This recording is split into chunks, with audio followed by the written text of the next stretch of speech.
Hi, it's Fies Tarot. Hello, Sagittarius placement. So, this is your love reading ngayong August pagdating sa current person and sa new person. Okay, so syempre, before tayo mag-start, kung hindi ka pa nakakapag-subscribe, please do subscribe and hit the notification bell para lagi po tayo maging updated sa mga mangyayari pa lang. Okay, so Sag, kung may iba pang tanong, just message me sa akin pong FB page for more info. Okay, so yeah, let's start the reading, Sagittarius placements. Okay, unahin natin yung current person. Okay, so tingnan natin ano ba yung situation nyo. Okay, Sag, saan bang situation ninyo? Oo, nitong current mo, current person. Okay, so dito sa current, may chance na pwedeng ang lumabas dito is pass. Okay, tingnan natin. Sad siya ng meron. Situation, please. Love situation na meron ang mga Sagittarius. Okay. Ten of Swords in reversed. Okay. Something needs to, something needs talaga na mag-end na, no? Paulit-ulit na to. Ten of Swords in reversed. Yeah, see the Five of Chalices in reverse. Meron ditong kailangan na mag-move on. Meron ditong kailangan na talagang hindi na i-prolong yung separation if ever. Okay? Yeah. Marami lang talagang tanong, what ifs. Okay? Ayaw rin na parang may manghihinayang in the end if ever na tapusin yung situation. Ano bang meron sa tao? Ano bang meron sa kanya? Anong meron sa taong yan, Sag? Bakit hindi mo magawang layuan, alisan, pag-move onan? Tingnan natin. The Eight of Pentacles in reversed. And the Knight of Pentacles. Yeah. Oh. So, death is here. So, may nangyari ng totally ending. Okay. Sabihin natin bakit hindi malayuan, hindi malimutan. Parang ganyan. So, I'm seeing here na pwedeng kaya hindi nyo pa kaya or totally kayang bitawan is pwedeng nag-expect pa rin kayo sa person na to. Okay? Some of you, sinasaktan na lang yung sarili. Sinasaktan ng sarili. Okay, hindi ko alam kung sino sa inyo. Meron ditong parang sinasaktan na lang yung sarili dahil ayaw mag-move on. Naghihintay, umaasa kung ano man. This person, pwedeng earth sign, are Taurus, Virgo, and Capricorn. They're not doing anything. Okay? Wala akong nakikitang effort coming from this person. Okay? Nakastop lang siya. Yeah. The Magician in reversed. The Magician in reverse, this is someone who is making actions na talagang sa tingin ko meron rin siyang hinihintay na action from you, like there's a manipulation. Okay, pwedeng itong taong to wala siyang ginagawa or paunti-unti may ginagawa kaya hindi mo agad mabitawan or hindi mo agad like totally pag-move onan na. No, siguro may nakikita ka sa taong to na pwedeng pasilip-silip sa my day mo. Parang ganyan, kahit wala na kayo. Ay, so mag-expect ka. Ganon kasimple. Yung nakikita kong energy ng taong to, kaya hindi nyo kinakaya or hindi nyo pinagfo-focusan yung pag-move on or pag-let go. Sa totoo lang, meron nang nag-end dito. Meron na. Okay?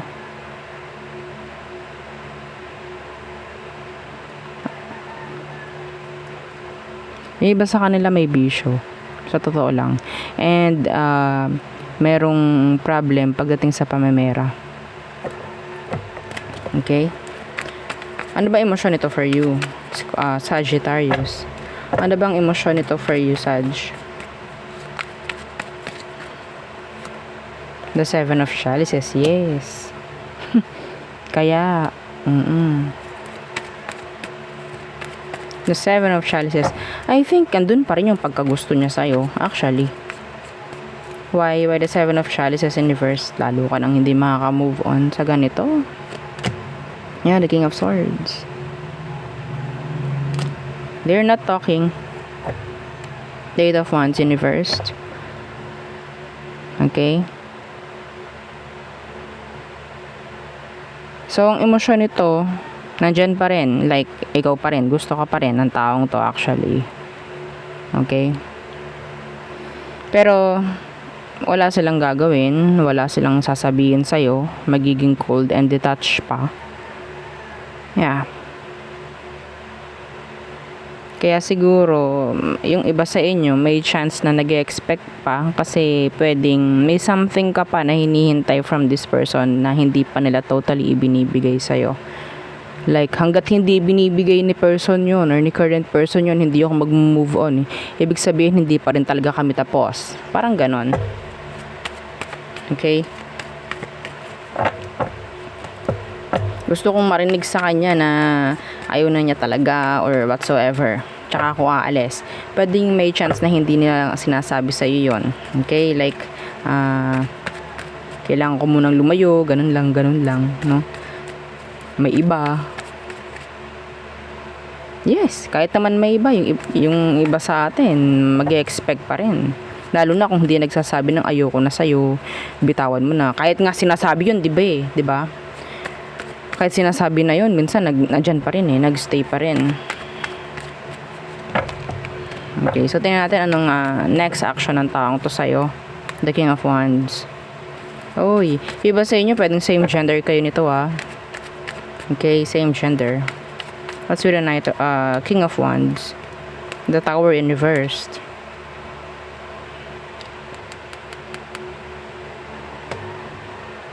Papahabol to. Yeah, the Five of Swords. They will give you mixed signals. They will give you ang tawag dyan, sabihin nating stress in general. Okay? Kasi may mga ipapakita nga itong taong to, paparamdam sa'yo, pero yeah, na magli-live, no? Na mag-iiwan sa'yo ng isang malaking question mark. Bakit kaya niya yun ginagawa? Bakit niya kaya yung ginagawa? Bakit kaya siya ganyan? Bakit ganon? Ganto, ganyan. So, yung mga pwedeng gawin ng taong to, may chance na nangyayari sa'yo ngayon, yung parang umaasa ka, napoprolong yung mga sitwasyong hindi na dapat. And dapat mag-move on na, pero hindi pa rin ginagawa. Kasi may ine-expect.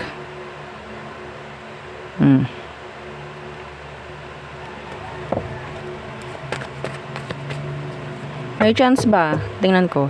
May chance ba na gawin ng taong to yung gusto mo, yung ine-expect mo? Like clarity, closure. Tingnan natin. Para maka-move on ka na. The Five of Swords in reversed. No, the Five of Pentacles. They will leave you like talagang magiging needy ka pagdating sa kanya. No. See, the Lovers is here in reverse. Kailangan mo na talaga piliin yung sarili mo dito The Page of the Queen of Pentacles. Okay? The Queen of Pentacles. Yung door mo for this person is open, wide. Yes. Pero itong taong to, unknown. Okay, alam ng taong to na you're into them pa rin. Na gusto mo pa rin sila, mahal mo pa rin. Yes. Pwedeng nakikita nila sa galaw mo, sa mga salita mo, sa mga action mo, like pwedeng na-stalk ka nito, mga ganyan. Or nakakakuha ng balita from mutual friends. Sila hindi ganon. Hindi sila open, or I think, hindi sila open. Kasi nilalabuan ka pa Labong-labo ka dito. Okay, they're trying to avoid you. Yeah. And papahabol pa. Huwag niyong gawin. Okay? So, anong advice for Sag? Anong advice?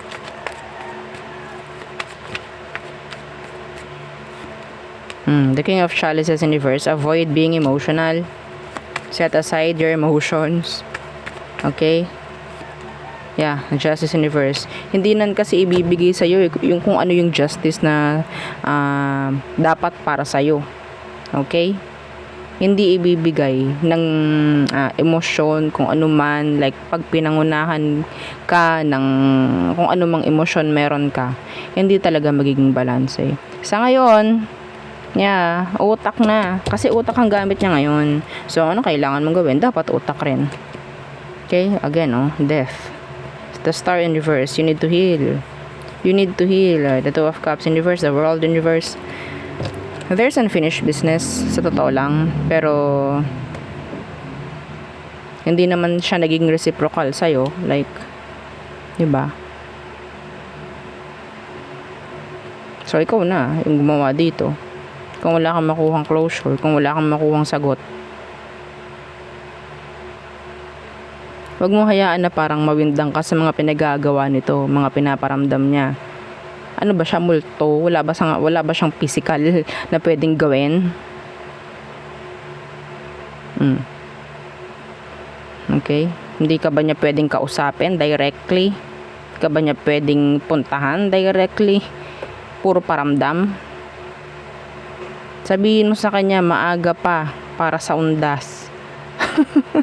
Okay? Maaga pa. Wag muna ngayon. Okay? Sa November, baka pwede.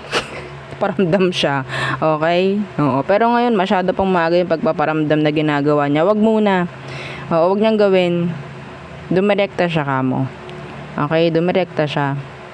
Kasi, sa lahat ng ginagawa niya sa'yo, puro pag-iisip ang nangyayari, ang nagiging resulta pagdating sa'yo. So, hindi nakakaganda mentally, physically, emotionally. Okay? So, yun ang akin nakikita for you, ha? Okay, so wag kang magiging emotional sa ngayon. Set aside mo yung emotion mo and yeah, para makapag-isip ka ng tama. Okay? So, tayo itumungo na sa new person o na mga Sagittarius. Okay. So, ano bang meron sa new person ng mga Sag? Ano bang meron sa kanila? New person, may parating ba? Mga ganyan. Titingnan natin. Okay. Anong meron sa taong yan? Anong meron sa taong yan, Sag? Diyan sa new person mo. Okay, the Wheel of Fortune. Ay, wow. Okay. Wheel of Fortune. The Nine of Swords. Oh! They will give you a lot of, sabihin nating, questions. Pag-overthink. Okay? Nakakatakot to. Hindi physical, Okay. Yeah. The Eight of Chalices, the Emperor. The World. I think this person is sabihin nating destined, no, na makita mo, makakonect mo if ever. Kung sino man yan. Yeah, the Devil is here. Okay? Andyan yung parang ang lakas ng connection. Ang daming tanong, ang daming, yeah, parang ang hiwaga, parang ganyan. Ano bang meron? Ano bang meron? The Nine of Wands in reversed. The Judgment. The Sun. Yeah. I'm seeing this person as a green flag. Okay? I'm not seeing this person as a red flag. I'm seeing them as a green flag. Okay? Ang nakikita ko sa kanya, they're on a higher vibration. Higher frequency. Okay? Pero, because of kung ano man yung mga nasa past ninyo, pwedeng masabotahe, no, nung energy nyo from the past, kung anong meron dito sa current, like dito sa new person na pwedeng dumating. Okay? Something needs to end bago kayo mag-connect ng taong to. Actually, destined dito na makita mo, destined siya na makakonect mo. Okay? This is nice. Okay? So, may chance na kapag, makita mo to or nakakonect mo na, asahan mo, hindi ka pa rin healed. So, focus on healing, mga Sagittarius. Okay? So, we have here, okay, Scorpio, fire, air. Ano bang emosyon ito for you? Let's see. The Ten of Swords. Okay. Some of them, pwedeng kakagaling lang sa isang breakup or sabihin natin they're trying to focus on healing rin. Okay, what's with the Ten of Swords? Yeah, the King of Chalices in reverse. So, hindi mo ito maka-crack open pagdating sa kanyang emosyon. Okay? Hindi sila available rin emotionally, if ever, na makikita mo or makaka-connect mo tong taong to. Okay? So, nandyan yung sabihin nating pwedeng makausap mo, maka-communicate mo, parang ganyan. And I think, ma-attract ka. Okay? Yeah, the Wheel of Fortune is here. Ma-attract ka dito. Yeah, see, the Two of Chalices. I think, destined. Okay? This is destined. Like, sabihin nating pwedeng mutual, kung anong meron sa'yo, yun din ang meron sa kanya. Sagittarius, I will say na itong connection na to is a strong connection na pwedeng mangyari. Or kung sino man itong nakaka-connect mo ngayon, na kung nakaka-resonate kayo sa ganitong read, pwedeng sabihin natin may strong connection kayo, and yes, I think some of you, they are your soulmate. Okay? Merong nangyaring kung ano man, like soul contract. Okay, this is deep, pero yeah. So, marami kang magiging questions, like nakaka-overwhelm itong connection na to. Anong meron? Okay? Yeah, the Hierophant. This is a strong connection. May chance ito na mag-grow actually. Yeah. So, meron pa rito Pisces. Lakas ng water sign actually. So, anong meron? They're not open emotionally. Pag nakita mo to or pag nagkausap kayo, they're not open emotionally or available emotionally. Okay, they're trying to focus on healing kapag nangyari ang... Okay, so ano ba ang next action nito towards you, Sag? Yeah, the Justice. Magiging patas to sa'yo. Okay, magiging fair yan sa'yo. What's with the Justice? See, the Page of Chalices. It's like unti-unti siya. No, unti-unti, like matututunan ng taong to na maging open, magtiwala, parang ganyan. This is nice, Sagittarius. This is nice. Itong next na person na paparating, yeah, ito yung taong parang hindi siya makikipag-connect para lang makipagrelasyon. Okay? Itong taong to parang yes, they're into healing muna, parang ganyan. Healing muna yung inaasikaso. Pero makikipag-connect sila dahil sabihin nating kumukuha lang din sila ng isa pang way or sabihin nating addition, no, para mas maging okay pa yung source or sabihin nating parang process na ginagawa nila sa healing. Okay? So, sana ganito rin. Yeah, totoo yung walang kung sino man yung pwedeng sabi, no, na, hoy, mag-heal ka. Hindi, walang ganun eh. It's up to you, no, kung gusto mo mag-heal. So, ang nakikita ko sa taong to, yeah, pwedeng healing, ginagawa nila, kukonect sila sa'yo. And I think, mas makakatulong itong connection na to. Pwede sa inyo, sa isa't isa. Makakatulong yung isa't isa na lalong mapabilis yung healing process. This is nice. Yeah, destined. Okay? Tingnan natin kung anong outcome. Sana mag-workout to. Yeah. Sana mag-workout. Yeah, the King of Pentacles. Bakit ang lakas ng same gender dito? King of Pentacles. So, makikita mo like maya-align mo uli. Maya-align nyo muli yung sarili ninyo sa kung anong meron, kung saang ruta ninyo, kung saan yung direction. This is being responsible. Okay? Yeah, parang ganun eh. Parang kukuha itong taong to ng something na pwedeng may magmo-motivate rin sa kanya. Wow, this is nice. The King of Pentacles. Being responsible pagdating rin sa sarili. Actually. Okay? Yeah, the Seven of Wands. In reverse. This is help. Yeah, I think. Yung parang mas mapapadali yung proseso na kung ano mang meron. Yeah. The Empress in reverse. And the Four of Chalices. So, may chance kasi na pwedeng simula nang wala, na hindi pa kayo nagko-connect, andyan yung parang ang dami niyang problema, andyan yung ang daming isipin. Okay? Yeah, they're struggling. I think you are din, ganun rin. Okay? This person is struggling, so are you. Parang ganyan. So, nakikita ko, destined kayong mag-connect ng taong ito. Okay, connect muna ha, not relationship, just a connection first muna. Okay, so kailangan nyo munang mag-connect para maitaas ninyo yung frequency mo, frequency niya, frequency ng isa't isa. And tingnan kung mag-workout if ever. This is nice.